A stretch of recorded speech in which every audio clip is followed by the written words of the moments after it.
আসসালামু আলাইকুম, সবাইকে শুভেচ্ছা জানাচ্ছি। মাসুম মাহবুব দেখছেন ওপেন দ্য ইউটিউব চ্যানেল এবং মাসুম মাহবুব ফেসবুক পেজ। প্রিয় দর্শক, বেশ কিছু গুরুত্বপূর্ণ খবর আছে আপনাদের জন্য। আবারও ইরান এবং আমেরিকা প্রসঙ্গে সঙ্গে থাকবে ইসরায়েল, লেবানন, তুরস্ক, পাকিস্তানের বেশ কিছু কম্বাইন্ড সংবাদ। প্রথম যে গুরুত্বপূর্ণ খবর সেটি হলো, যে কোনো সময় ইরান ইসরায়েলের মধ্যে আবারও খেলা শুরু হয়ে যেতে পারে। তার প্রধান কারণ হলো, আমেরিকা যখন ইরানের সাথে যুদ্ধবিরতির মধ্যে আছে এবং আমেরিকা যখন একটা নতুন পথ খুঁজতে চায় কি করে একটা ফেস সেভিং এর মাধ্যমে, মুখ রক্ষার মাধ্যমে যুদ্ধটা শেষ করা যায়, তখন ইসরায়েল বারবারই আমেরিকাকে যুদ্ধে টেনে আনার চেষ্টা করছে। এটা আমি বলছি না, বড় বড় গণমাধ্যমগুলো দাবি করছে। ইভেন তুরস্কের প্রেসিডেন্ট রজব তাইয়্যিপ এরদোয়ান এই কথাটি বলেছেন। লেবাননের ভেতরে ওই দেশটি বারবারই আক্রমণ করছে। আজকে নতুন করে খবর হলো যে তারা নেতা কাকুর দেশ বলছে লেবানিজদের তোমরা শহর ছেড়ে চলে যাও। কি সুন্দর কথা! যাদের দেশ তাদেরকে বলছে তোমরা শহর ছেড়ে চলে যাও, আমরা আক্রমণ করবো এবং এটা আমরা দখল করব। যেমন আমরা গাজা দখল করেছি, আমরা লেবাননটাকে দখল করতে চাই। ইন্টারেস্টিং ব্যাপার যে আমরা যে শব্দটা বারবারই আপনাদেরকে বলি, গ্রেটার ইসরায়েল, গ্রেটার ইসরায়েল। তো ইন্টারেস্টিং ব্যাপারটা কি, গ্রেটার ইসরায়েলের কাজ শুরু করে দিয়েছে ইসরায়েল। তারা ফিলিস্তিন, লেবানন, জর্ডান, সৌদি আরব, এই করে ধরেন তাদের যে সিরিয়া, এই অঞ্চলগুলো নিয়ে তারা গ্রেটার ইসরায়েল তৈরি করবে। তো এখন তারা নতুন করে লেবাননে অ্যাটাক করছে, মূলত লেবানিজরা সরে গেলে সেই জায়গাটা তারা দখল করবে, কিন্তু পারছে না লেবাননের মুক্তি বাহিনীদের জন্য, মুজাহিদদের জন্য, বিপ্লবীদের জন্য। তো ইরান বলছে এই যুদ্ধবিরতি ততক্ষণ চলবে যতক্ষণ পর্যন্ত ওই দেশটি লেবাননে হামলা না করবে। আবার আমেরিকা যখন ইরানকে নতুন করে আলোচনায় বসাতে চাইছে, বিভিন্নভাবে ইরানের সাথে সমঝোতা করছে, আমেরিকাকে স্পষ্ট ইরান বলে দিয়েছে, আমরা তোমাদের সাথে যুদ্ধবিরতি বা শান্তি চুক্তিতে তখনই বসবো যখন ইসরায়েল লেবাননে হামলা বন্ধ করবে। কিন্তু লেবাননে হামলা ইসরায়েল বন্ধ করছে না। তারা এখন নতুন করে সকলকে শহর ছেড়ে চলে যেতে বলছি, বড় আক্রমণের হুমকি দিচ্ছে। কি বলেছে ইরান? ইরান তারা বলছে যে যদি নতুন করে লেবাননে আর কোনো হামলা হয়, ইরান ওই দেশটিতে অ্যাটাক শুরু করতে পারে, তারা যুদ্ধবিরতি ভুলে যাবে। কারণ ইরান আমেরিকাকে যে 10টি চুক্তি দিয়েছিল তার মধ্যে এই চুক্তিটি ছিল যে ইয়েমেন, লেবানন এবং ইরাকে হামলা করতে পারবে না কেউ, কিন্তু সেটি করছে এখন। তার মানে এইটুকু আমরা নিশ্চিন্তে বলতে পারি যে দখলদারদের সাথে আবারও ইরানের একটা বড় ফাইট হতে পারে, এই শীঘ্রই হতে পারে। আসেন 2 নম্বর খবরটি কি, পাকিস্তানের ফিল্ড মার্শাল বা পাকিস্তানের সবচেয়ে বড় পাওয়ারফুল ব্যক্তি, প্রধানমন্ত্রী বলতে পারেন, প্রেসিডেন্ট বলতে পারেন, সব বলতে পারেন, যেমন বাংলাদেশের সকল ক্ষমতার মালিক হলো কি আমাদের সালাউদ্দিন ভাই। তিনি প্রধানমন্ত্রী, তিনি বাকি সব মন্ত্রী। বাংলাদেশে এই মুহূর্তে মন্ত্রী কয়জন আমার জানা নাই, কয়জন মন্ত্রী, উপমন্ত্রী, সকল মন্ত্রিত্বের মন্ত্রীগুলোর সালাউদ্দিন ভাইয়ের হাতে। তিনি একদিকে শিক্ষামন্ত্রী, তিনি একদিকে স্বরাষ্ট্রমন্ত্রী, তিনি একদিকে পররাষ্ট্রমন্ত্রী, তিনি একদিকে প্রতিরক্ষা মন্ত্রী, তিনি একদিকে সংবিধান মন্ত্রী, সব মন্ত্রী তিনি আর কি। পার্লামেন্টে দেখবেন তিনি কথা বলেন। তো আওয়ামী লীগের আমলে আমরা যেমন দেখতাম যে 2-1 নেতা ছিলেন যাদের কথা বললে আমাদের গা জ্বলতো, মনে আছে? আওয়ামী লীগের সব নেতার কথা কিন্তু গা জ্বলতো না। শেখ হাসিনা কি করতেন, 2-1টা অপছন্দের লোকরে টাইমলাইনে বসাই দিতেন। শেখ হাসিনা এই কাজটি করতেন। আমরা মনে করতাম শেখ হাসিনা মনে তারা অনেক গুরুত্ব দিচ্ছে, বিষয়টা এরকম না। শেখ হাসিনা বুঝতেন যে ওই বেটা যত কথা বলবে তত পচবে। যেমন ইনু মেননের ক্ষেত্রে আমরা কি দেখলাম, মানুষ আওয়ামী লীগের চেয়ে ইনু মেননের বেশি ঘৃণা করতো, আর ইনু মেনন মনে করতো শেখ হাসিনা তাদেরকে অনেক গুরুত্ব দিয়ে কথা বলার সুযোগ করে দিছে। তো বাংলাদেশে এই মুহূর্তে ধরেন আমরা যারা বিএনপি কে সমর্থন করতাম, অনেস্টলি বলি, আমরা কি বিএনপির পক্ষে একটা কথা বলার সুযোগ পাই? পাই না, কোনো অপশন নাই। কি বলবো বিএনপির পক্ষে? বলেন, আপনারাই বলেন। জুলাই কি কারণে জুলাই হয়েছে, এত রক্ত গেছে, আর বিএনপি কি করছে? কালকে আমার খুব কাছের এক বড় ভাই, সায়ন্ত ভাই, ডক্টর সায়ন্ত ভাই, বিএনপির জন্য এতটা মানে 15 বছর ফাইট করছি আমরা, অনেক জেল জরিমানা অনেক কিছু হয়েছে, কিন্তু এখন না বিএনপির জন্য কিছু বলার পাচ্ছি না। সে কিন্তু একদম কট্টর বিএনপির লোক, বিএনপির জন্য কিছু বলার পাচ্ছি না। আমাদের সেম কাহিনী, এই জন্য বাংলাদেশের ভিডিও করতেছি না, কারণ বিএনপির বিরুদ্ধে বলতে হবে, আর কি করে বলি বলেন, নিজের ভালোবাসার একটা দল বলা যায়, এই জন্য চুপচাপ আছে আর কি। যাক, সংবাদটা বিএনপির না। তো বিষয় হলো যে এই মুহূর্তে পাকিস্তানের যিনি সবচেয়ে বড় নেতা, আবার সেনাবাহিনী, আবার ফিল্ড মার্শাল, আবার সব প্রধান বিচারপতি, সবকিছু, আসিম মনির, তিনি মার্কিন প্রেসিডেন্ট ডোনাল্ড ট্রাম্পের প্রেসক্রিপশন নিয়ে দৌড়ে চলে গেলেন এখন ইরানে। তিনি এখন ইরানে আছেন। কেন তিনি ইরানে গেলেন এই হঠাৎ এই টাইমের মধ্যে? বলা হচ্ছে আমেরিকা তার অন্যতম ভৃত্য চাকর আসিম মনিরকে ইরানে পাঠিয়েছে। কেন পাঠিয়েছে? তিনি আরো 2 সপ্তাহের জন্য যুদ্ধবিরতি চান। মানে প্রথম দফায় যে যুদ্ধবিরতিটি হয়েছে 2 সপ্তাহের জন্য, এটা প্রায় শেষের দিকে আসতেছে।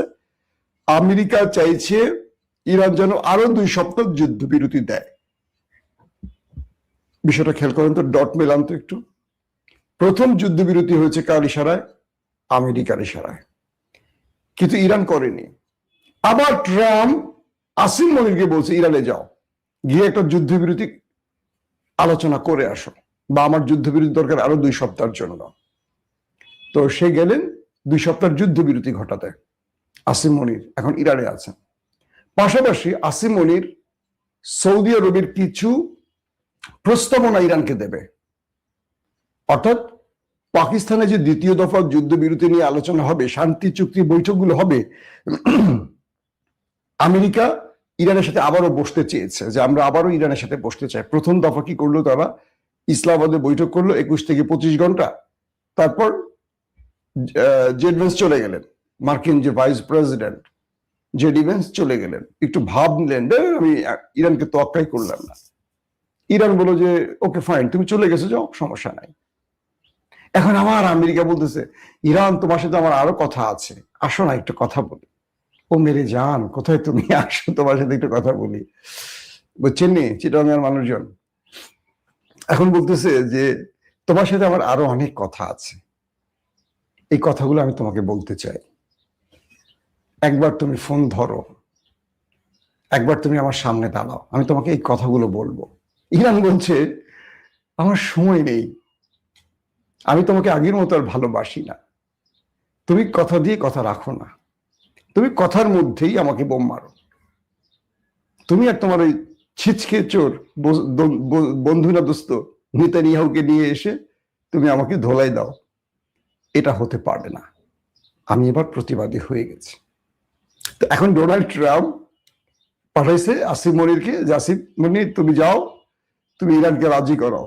আমি ধারণা করছি ইরান রাজি হবে, পাকিস্তানের প্রতি সম্মান জানিয়ে ইরান রাজি হবে, আরো 2 সপ্তাহ যুদ্ধবিরতি। এবং ইরান বলছে পাকিস্তানে যে বৈঠকটি করতে চায় ট্রাম্প আমাদের সাথে, এটা তখনই সম্ভব হবে যখন ইসরায়েল লেবাননে হামলা বন্ধ করবে, কারণ এটা ইরানের দায়িত্ব হয়ে গেছে। কারণ দায়িত্ব কেন?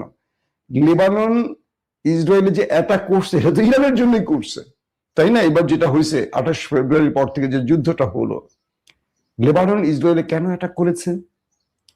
ইরানের পক্ষ নিয়ে তো করেছে। তো ইরানের দায়িত্ব এখন তার ভাইকে বাঁচানো, এটা ইরান সর্বোচ্চ চেষ্টা করে যাচ্ছে। দ্বিতীয় গুরুত্বপূর্ণ খবরটি কি শোনেন। পাকিস্তানের প্রধানমন্ত্রী শাহবাজ শরীফ, পররাষ্ট্রমন্ত্রী এবং লর্ড বহর নিয়ে শেখ হাসিনার মতো পুরো টিম নিয়ে চলে গেছেন সৌদি আরবে। সৌদি আরবে কেন গেছেন? সৌদি আরবের সাথে ইরানের একটা মধ্যস্থতা করাবেন, পাশাপাশি একটা বড় কট খেয়ে গেছে পাকিস্তান। পাকিস্তান তারা কি করছে, এই যে ডোনাল্ড ট্রাম্পের যে পিচ, কি বলে, পিচ কম্বিনেশন না বলে আমরা কি বলবো, ইসরায়েল যে গাজাতে অ্যাটাক করেছে, তারপর যে একটি পিচ কমিটি গঠন হয়েছে, সেখানে কিন্তু পাকিস্তানকে সদস্য করা হয়েছে। তো পাকিস্তান এই দেশটির পলিটিশিয়ানরা আর সেনাবাহিনীর সদস্যরা জনগণকে পায়ের নিচে রেখে রাষ্ট্রটাকে লোটে সবসময়। এই জন্য দেখবেন তারা সেনাবাহিনী আর রাজনৈতিক ব্যক্তির একটা কোলাবরেশন করে চলে। তো $5 বিলিয়ন মার্কিন আরব আমিরাত থেকে পাকিস্তান নিয়েছিল। এখন আরব আমিরাত এই টাকাটা ফেরত চেয়েছে পাকিস্তানের কাছে। পাকিস্তানের গলা শুকিয়ে গেছে। পাকিস্তান বলতেছে এই টাকা পাবো কই, আমি তো নিজেই না খেয়ে আছি। তো পাকিস্তানের প্রধানমন্ত্রী, পররাষ্ট্রমন্ত্রী আর লর্ড বহর নিয়ে দৌড়ে চলে গেলেন বিমান ভর্তি করে সৌদি আরবে। ও মিস্টার সালমান, ও মিস্টার মোহাম্মদ বিন সালমান, মেরে জান বাঁচাও, মেরে জান বাঁচাও। এখন পাকিস্তান বলছে যে তুমি আমাকে 3-4 বিলিয়ন ডলার দাও, আর সৌদি আরব বলছে ওকে ফাইন, তাহলে তুমি আমার দুটো কাজ করে দাও। তুমি আমার হয়ে ইরানের সাথে লড়াই করবা যদি ইরান আমাকে আবার মারে, ওকে? তো পাকিস্তান বলছে ওকে ওকে ওকে ওকে। তুমি আরেকটা কাজ করে দাও, তুমি ইরানকে বোঝাও যে আমরা অতীতে ভুল করছি, এই ভুল আর সামনে করতে চাই না। আমরা ইরানের সাথে একটা মধ্যস্থতা করে একটা সমঝোতা করে চলতে চাই, কারণ ইরান যেভাবে ইসরায়েল আমেরিকাকে ধোলাই দিছে, এরপরে বুঝছি যে ওদের শক্তিমত্তার জায়গাটা, ওদের সাহসের জায়গাটা বুঝছি। ওদের সাথে পাঙ্গা নেওয়ার সাহস আর আমাদের নাই, কারণ আমরা তো জুব্বা পরে দৌড় মারি, তো যখন দৌড় মারবো পায়জামা খুলে চলে যাবে, জুব্বাটা শুধু উপরে থাকবে। কারণ আমরা যত বড়ই মার্কিন এয়ারক্রাফট ক্যারিয়ার কিনি, যত বড়ই প্রতিরক্ষা ব্যবস্থা কিনি, F-35 কিনি, যত কিছু কিনি, আমরা তো আমাদের দেশের জনগণ বা যে সেনাবাহিনী আছে, এরা তো ইয়েমেনের হুতিদের সাথে পারে না যুদ্ধ করে এক যুগ ধরে। এরা ইরানের সাথে পারবে কেমনে? ইরানের IRGC 10,000 সেনা যদি ঢুকে যায় সৌদি আরবে, দেখবেন সব সাহারা মরুভূমি পার হয়ে দৌড় মারছে। এখন সৌদি আরব বলতেছে পাকিস্তানকে তোমার অর্থ লাগে, অর্থ দিব, তুমি আমার জন্য এই কাজটা করে দাও। সেই কাজটা কি? ইরানের সাথে আমাদের একটা সমঝোতা করে দাও। যেহেতু ইরানের এই মধ্যস্থতাগুলো এখন পাকিস্তানি করছে, আমেরিকাটাও পাকিস্তান করছে, আরবেরটাও পাকিস্তান করছে। তো এই মুহূর্তে সিচুয়েশনটা তৈরি হয়েছে এরকম যে আমেরিকা হরমুজ প্রণালী ঘেরাও করে যে খেলাটা দেখাতে চেয়েছিল সেটা ফেল হয়ে গেছে।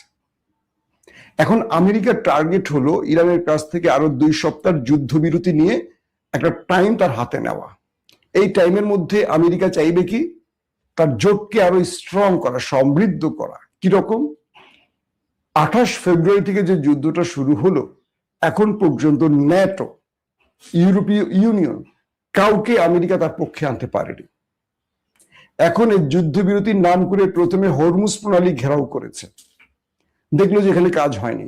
আমেরিকার প্রধান শত্রু চীন এখান থেকে তার জাহাজ নিয়ে ঢুকে গেছে, ইরান তার জাহাজ ঢুকে গেছে, বাকিরা তো আমেরিকার বন্ধু, এদের তো আমেরিকা আটকে রাখতে পারে না। 20-এর অধিক জাহাজ আমেরিকার নাকের ডগা দিয়ে সামনে দিয়ে চলে গেছে, আমেরিকার নাক কাটা পড়েছে। এখন আমেরিকা বলছে যে এইভাবে হবে না, তাহলে ইরানের সাথে লড়াই করতে হলে আমার একটু সময় লাগবে, আমার জোট স্ট্রং করতে হবে।